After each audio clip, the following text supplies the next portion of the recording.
I want to tell you a story today, a true story from my work. And I promise you, by the end of this video, you will see attraction and beauty through completely different eyes. A man with a very clear idea. A client of mine had spent many years with a very clear picture of what he found attractive in a woman. He liked women who were petite, delicate, accommodating, affectionate. He knew exactly what he wanted, or at least he thought he did. Because that is the first important point. We often believe we know what we find attractive, but most of the time what we are actually describing is not what truly moves us at a deep level. We are describing what we know, what feels familiar, what our system has stored as attraction based on everything we have experienced before. And that is not always the same thing as what we genuinely need.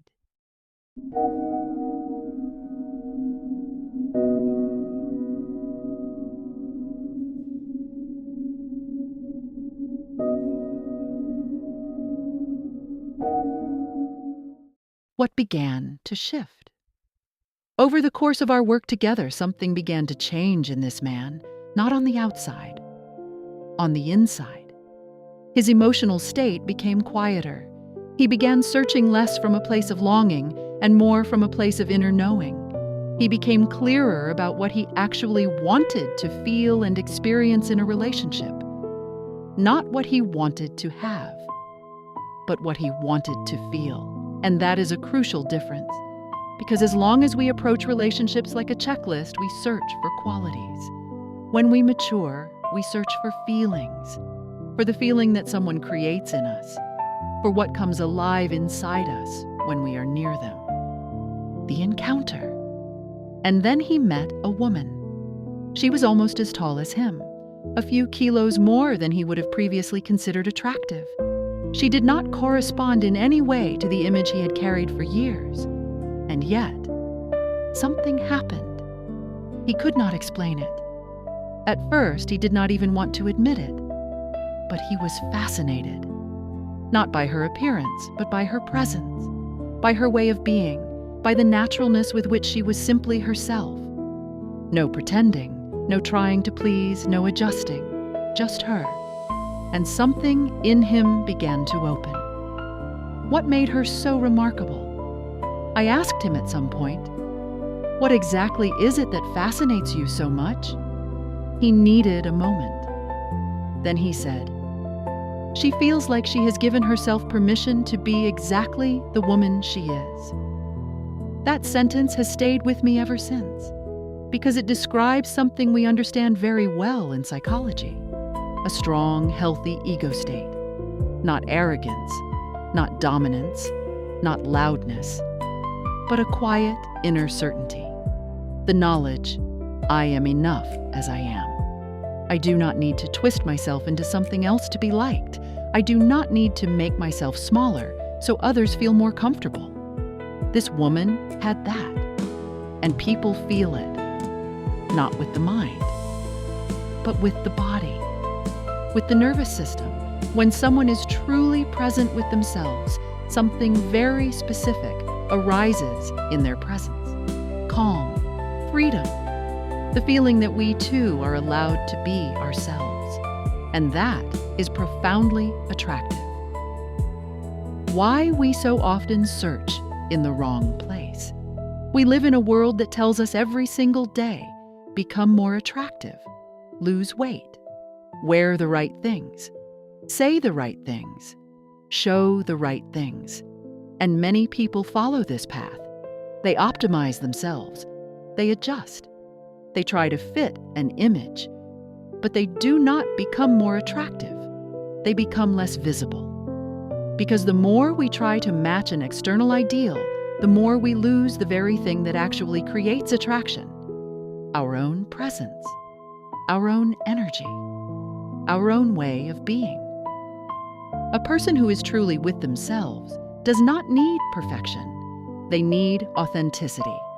And authenticity is what genuinely moves other people. What the ego state has to do with this. One of the patterns I observe most frequently in my work with people on relationships is this. People who do not feel attractive enough give too much. They compensate. They try to make up through performance, adaptation, and people-pleasing for what they cannot yet see in themselves. Others feel this, not as weakness exactly, but as pressure, as a quiet neediness that hums just beneath the surface. A healthy ego state changes this fundamentally. It does not mean becoming arrogant. It means stopping to ask permission to exist. It means stopping to apologize for what you are. And this inner state changes how others perceive you, because your energy shifts, because your body language shifts, because what you radiate when you walk into a room shifts. The mind state may still carry doubts. The emotional state may still feel nervous. But when the ego state stands firmly in quiet self-worth, something in the whole system stabilizes. And that stabilization, people feel it before you say a single word. The end of the story. My client married this woman, and at some point he said something to me that I will never forget. He said, "She gave me the feeling that I was allowed to be myself." Think about that for a moment. Not, "She was perfect." Not, "She matched my type." But she gave me the feeling that I was allowed to be myself. That is true attraction, not the perfect body, not the perfect face, not the perfect self-presentation, but the feeling that someone creates in you, the feeling of being seen, of being free, of being allowed to simply exist without having to perform. What this means for you. If you long for deeper and more genuine connection, if you find yourself wondering why some people have a magnetism that is difficult to explain, the answer is almost always the same. They are with themselves. Not perfect, not without flaws, not always strong, but real. And that begins not with the external. It begins with the permission you give yourself, the permission to truly be who you are, with everything that comes with it. Because people often forget what you looked like, but they rarely forget how they felt in your presence. A small but important distinction. Before I close today, I want to say one more thing. Being with yourself does not mean being indifferent to others. It does not mean being closed, or cold, or self-absorbed. It means the opposite. People who are truly with themselves have more to give, because they are not constantly managing their own anxiety. They are not constantly monitoring whether they are enough, whether they are liked, whether they said the right thing. Their emotional state is more at peace. Their mind state is less busy defending and justifying. And their ego state holds the quiet knowledge that they do not need to earn their place in any room or any relationship. And from that place, real connection becomes possible. Not connection built on need, not connection built on performance, but connection built on presence. And that is the kind of connection that actually lasts. If this video touched something in you, leave a comment below, even just one word. And if you want to understand more deeply how your inner system shapes the way you connect with others, subscribe to this channel.